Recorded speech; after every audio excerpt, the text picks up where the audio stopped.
Alhamdulillah nahmaduhu wa nasta'inuhu wa nastaghfiruhu wa nastahdihi wa natubu ilaih. Wa na'udzu billahi min syururi anfusina wa min sayyiati a'malina. May yahdihillahu fala mudilla lahu wa may yudlil fala hadiyalah.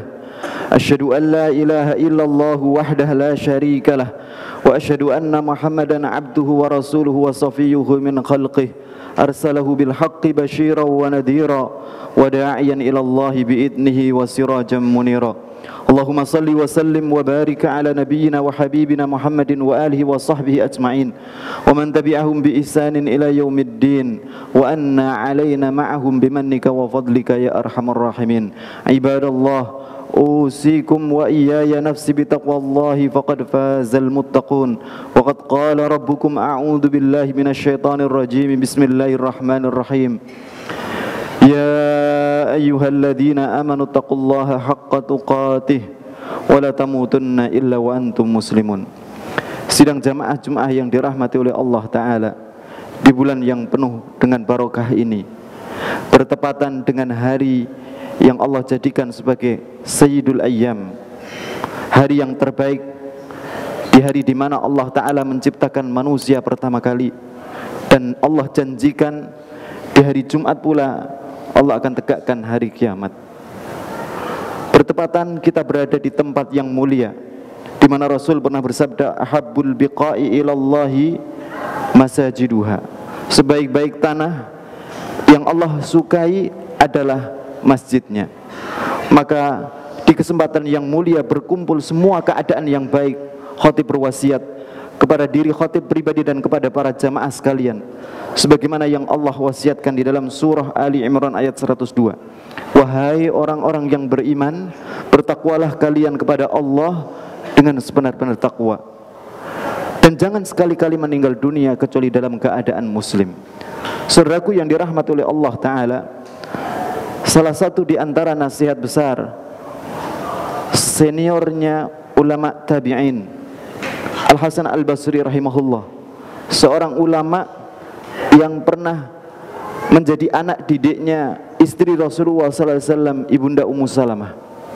Beliau pernah memberikan nasihat agung, tadawwaqu halawatal ibadah, rasakanlah manisnya ibadah. Saudaraku yang dirahmati oleh Allah Ta'ala, marilah Ramadan ini menjadi momentum kita untuk mendapatkan satu level di dalam berta'abbud, dalam beribadah kepada Allah Ta'ala. Bagaimana kita bisa merasakan manisnya ibadah? Orang yang merasakan manisnya ibadah selalu akan muncul kerinduan demi kerinduan untuk berjumpa dengan Allah Ta'ala, berjumpa dengan Allah melalui sholatnya, berjumpa dengan Allah Ta'ala melalui interaksinya bersama Al-Quran, melalui semua jenis ibadah.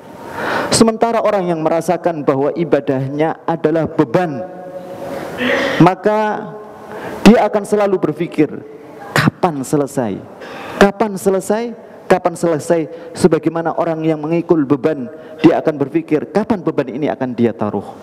Oleh karena itu nasihat agung dari seorang ulama besar, Al-Hasan Al-Basri, rasakanlah manisnya ibadah. Dan kita berada di momen yang tepat, di bulan Ramadan, di mana Allah ajarkan kita semuanya untuk bagaimana kita sampai pada level merasakan manisnya ibadah. Salah satu di antara pintu agar kita bisa merasakan manisnya ibadah adalah mengenal Allah dengan baik. Mengenal Allah dengan baik bukan sekedar sesuatu yang bersifat knowledge, bukan sesuatu yang bersifat pengetahuan saja, tapi bagaimana pengetahuan itu bisa meresap masuk ke dalam hati kita. Oleh karena itu penting bagi kita untuk tathhirul wi'a, mensucikan, membersihkan wadahnya ilmu. Apa itu wadahnya ilmu? Hati. Oleh karena itu salah satu besarnya syariat puasa, syariat siam yang Allah wajibkan atau Allah sunnahkan untuk kita semuanya, di antara manfaat besarnya adalah kasrus syahwat, memecah kristal-kristal syahwat. Bila kristal syahwat itu berlapis-lapis di hati kita, maka kita akan menjadi susah untuk memahami siapa Allah Ta'ala, untuk menerima setiap pesan-pesan besar dari Allah Ta'ala. Oleh karena itu saudaraku yang dirahmati oleh Allah Ta'ala, Sultanul Ulama, begitu julukan Izzuddin bin Abdus Salam, dalam kitabnya Maqasidus Shaum memberikan penjelasan bahwa salah satu di antara manfaat besar orang menjalankan ibadah shaum adalah kasrus syahwat, memecah pungkahan-pungkahan syahwat yang ada di dalam hatinya.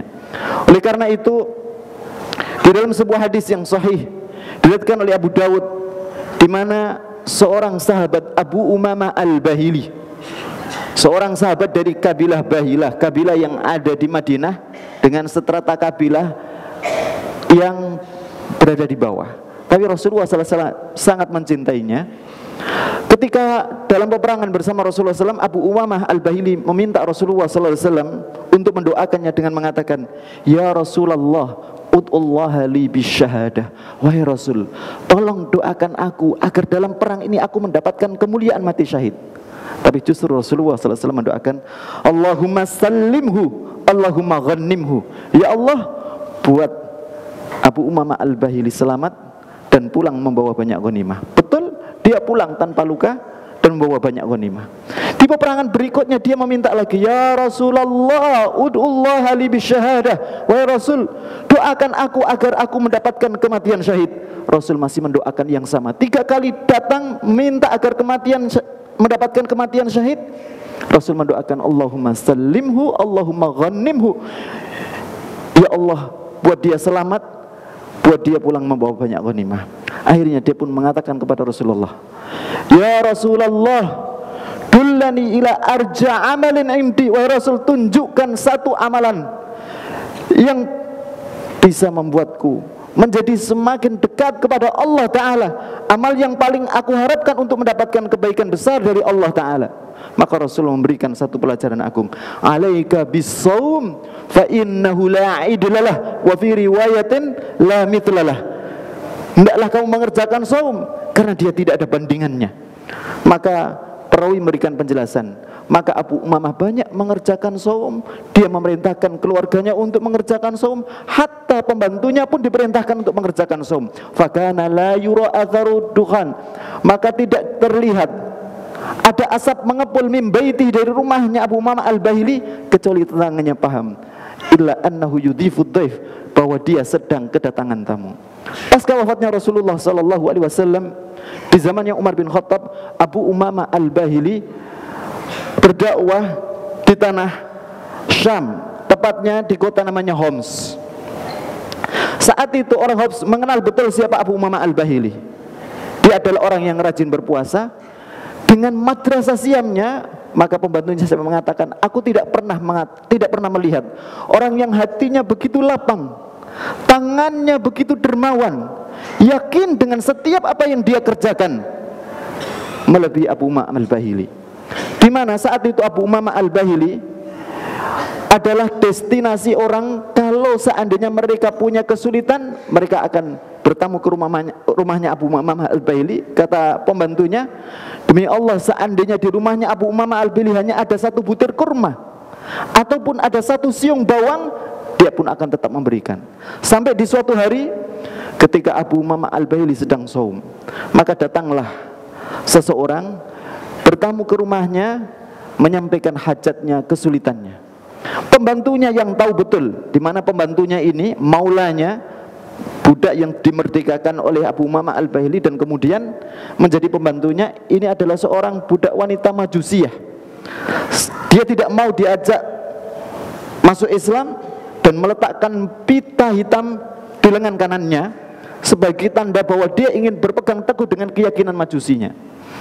Maka pembantu ini bercerita, saat itu di rumahnya Abu Umamah Al-Bahili hanya tinggal 3 dinar. Pembantunya tahu karena memang Abu Umamah Al-Bahili kalau meletakkan uangnya, dia letakkan di bawah ranjangnya, di bawah tikarnya.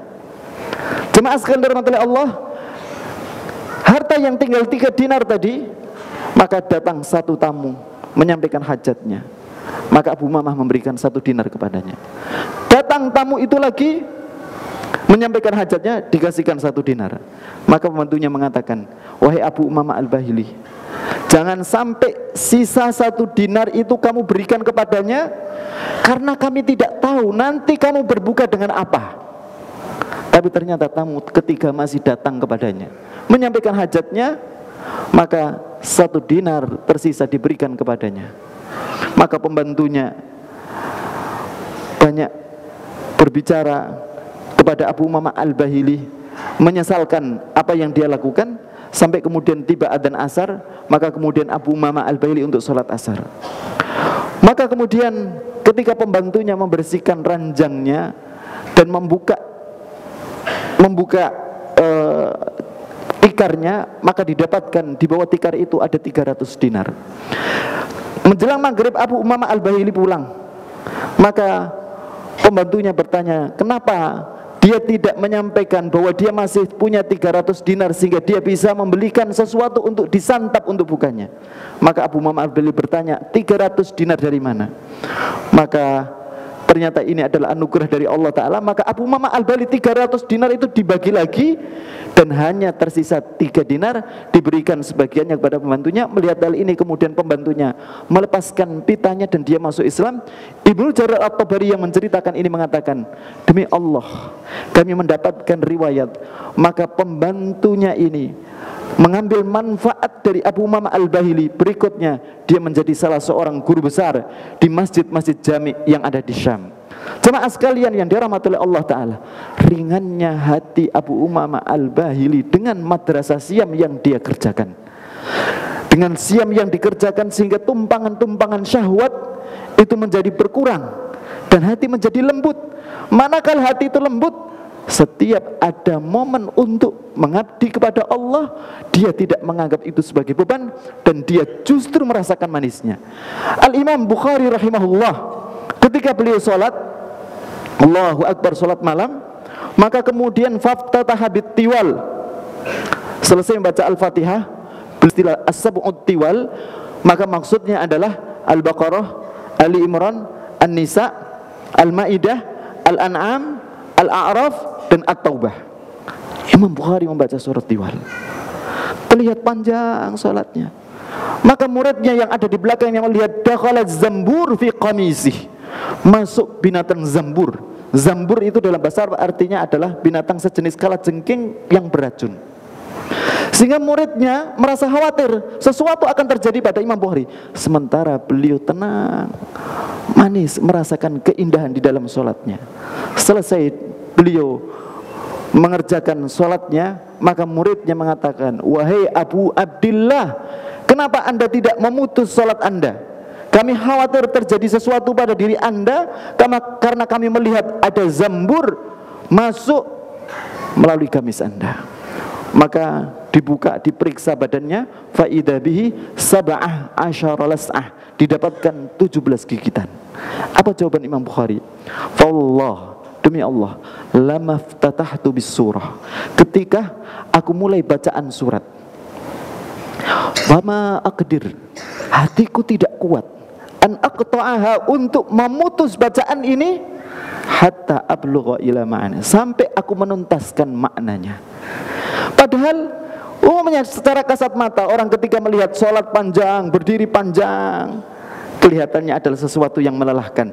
Tapi bagi orang yang merasakan manisnya ibadah, manakala hatinya bersih, maka justru panjangnya dianggap pendek. Sebagaimana orang ketika bertemu dengan kekasih, dia berinteraksi dengan kekasihnya, maka panjangnya waktu baginya tidak ada artinya selama dia bisa berduaan dengan kekasihnya, dan setiap ucapan yang dia ucapkan dia nikmati. Oleh karena itu, saudaraku yang dirahmati oleh Allah, agung nasihat besar dari seorang ulama, Al-Hasan Al-Basri, tadzawwaqu halawatal ibadah, rasakan manisnya ibadah, dan jadikan momentum ini momentum kita untuk melembutkan hati kita. Karena memang dalam perkataan seorang ulama, Muhammad bin Wasi', man qalla ta'muhu wa syarabuhu raqqa qalbuh, barang siapa yang sedikit makannya, sedikit minumnya, maka hatinya akan jadi lembut. Wa kullama raqqatil qulub, maka ketika hati itu menjadi lembut, fahima wa afham, dia akan mudah memahami setiap kebaikan dan mudah untuk menyalurkan pemahaman kebaikan kepada orang lain melalui hati lembutnya. Wa inna kathratat ta'am la yuthqilu sahibahu amma yurid, sesungguhnya terlalu banyak menjadi hambanya perut, memenuhi semua syahwat perutnya, itu akan membuat berat orangnya mendapatkan kebaikan-kebaikan yang ditargetkan menuju Allah Ta'ala. Dalam perkataan Ibunda Aisyah yang lainnya disebutkan, awwalu bid'atin hadatha fi ummati Muhammadin sallallahu alaihi wasallam asyaba' wa kullama syabi'at jamahatin nufus ila ad-dunya. Bid'ah, pergeseran pertama yang terjadi setelah wafatnya Rasulullah SAW di umatnya adalah manakala orang-orang menjadi budak perutnya, memenuhi semua syahwat perutnya. Kemudian kata beliau lagi, walamma, dan ketika perut itu menjadi kenyang, manusia jadi budak perutnya, jamahatin nufus, jiwa itu kemudian menjadi melayang condong ila dunia, kepada dunia. Barakallahu li wa lakum wa nafa'ani bima fihi minal ayati wa dzikril hakim wastaghfiru innahu huwal ghafurur rahim. Astaghfirullah. Alhamdulillahilladzi hadana li hadza wa ma kunna linahtadiya laula an hadana Allah. Laqad ja'at rusulu rabbina bil haqq wa nudu an tilkumul jannatu urithumuha bima kuntum ta'malun. Asyhadu an la ilaha illallah wahdah la syarika lah wa asyhadu anna Muhammadan abduhu wa rasuluh. Allahumma salli wa sallim wa barik ala nabiyyina wa habibina Muhammadin wa alihi wa sahbihi ajma'in wa man tabi'ahum bi ihsanin ila yaumiddin wa anna alaina ma'ahum bimannika wa fadlika ya arhamar rahimin.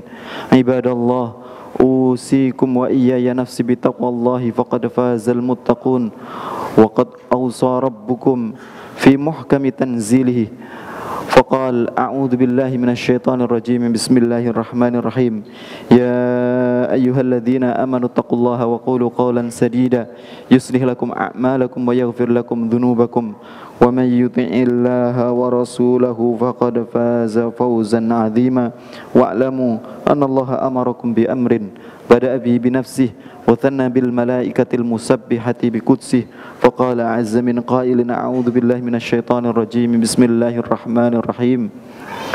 Innallaha wa malaikatahu yusalluna 'alan nabi ya ayyuhalladzina amanu sallu 'alaihi wa sallimu taslima wa qala 'alaihi salatu wassalamu fi riwayati Muslim man shalla 'alayya wahidatan sallallahu 'alaiha bihi asyra. Allahumma salli 'ala nabiyyina Muhammad wa ali nabiyyina Muhammad kama shallaita 'ala Ibrahim wa ali Ibrahim fil 'alamin innaka Hamidum Majid. Warḍa 'anil khulafa'ir rasyidin al-mahdiyyin Abi Bakrin wa Umar wa Utsman wa Ali wa an baqiyatis sahabati ajma'in wat tabi'ina lahum bi ihsanin ila yaumiddin wa anna 'alaina ma'ahum bimannika wa fadlika ya arhamar rahimin. Allahumma ighfir lil muslimin wal muslimat al ahya'i minhum wal amwat innaka samii'un qaribun mujibud da'awat. Rabbana ighfir lana wa li ikhwanina alladhina sabaquna bil iman wa la taj'al fi qulubina ghillan lil ladzina amanu rabbana innaka ra'ufur rahim.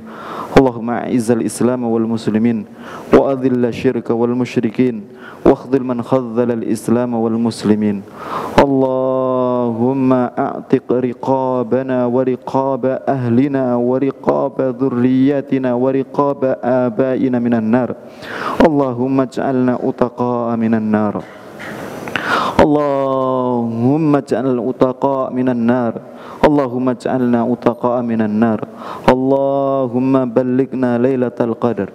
Allahumma barik lana fihi. Allahumma taqabbal minna siyamana wa ruku'ana wa sujudana wa tilawatana. Rabbana taqabbal minna innaka antas sami'ul alim. Rabbana atina fid dunya hasanah wa fil akhirati hasanah wa qina adzaban nar. Ibadallah, innallaha ya'muru bil 'adli wal ihsan wa ita'i dzil qurba wa yanha 'anil fahsya'i wal munkari wal baghi ya'idzukum la'allakum tadhakkarun wa aqimis shalah.